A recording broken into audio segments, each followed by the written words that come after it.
Welcome back. In this session, we are going to discuss why Python.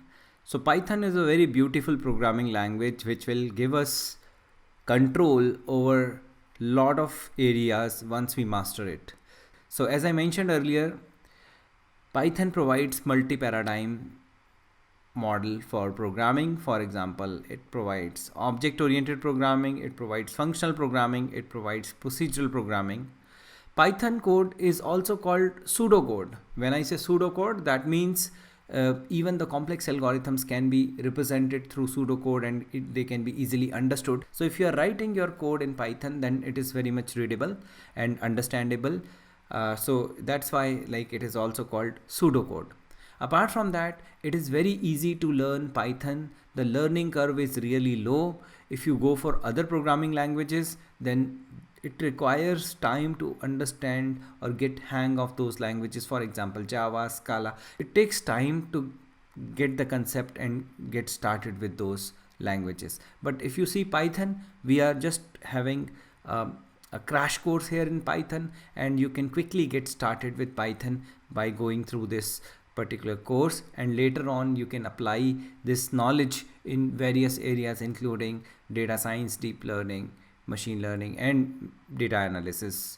So that's the reason it's also called just enough Python. So that means we are learning Python which is short enough right now so that you can directly apply that skill to get the things done in the quickest possible manner. So that's the approach or the idea behind this particular session.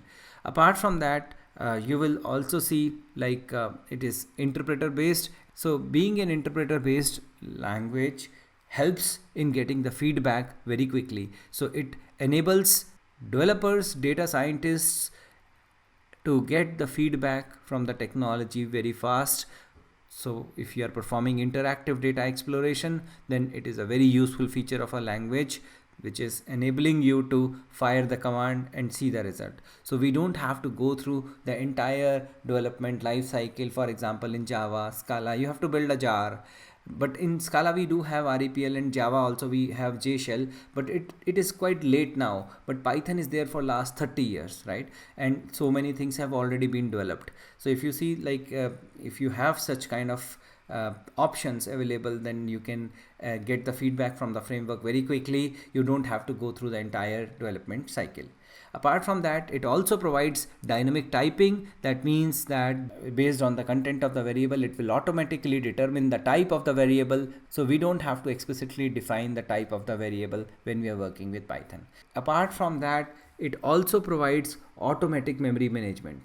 So automatic memory management is taking care of releasing objects when they are no longer required. So it takes care of scope and reference counters and determine when a particular object needs to be released. Apart from that, it also provides lot of libraries for specialized purpose. For example, it provides library for natural language processing like NLTK. It provides library for machine learning like scikit-learn. It provides library for data analysis, for example pandas. It provides library for web development like Django.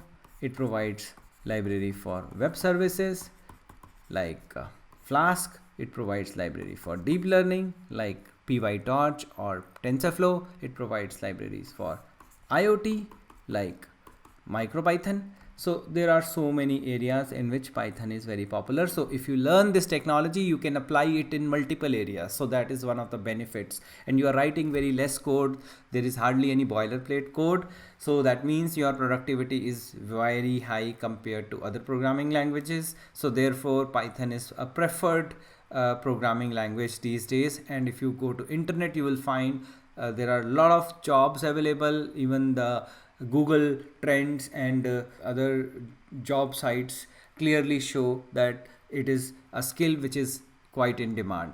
So that's why we are going through Python, and we will be using this particular language to apply in multiple areas. I hope you got the idea why we are giving so much importance to Python.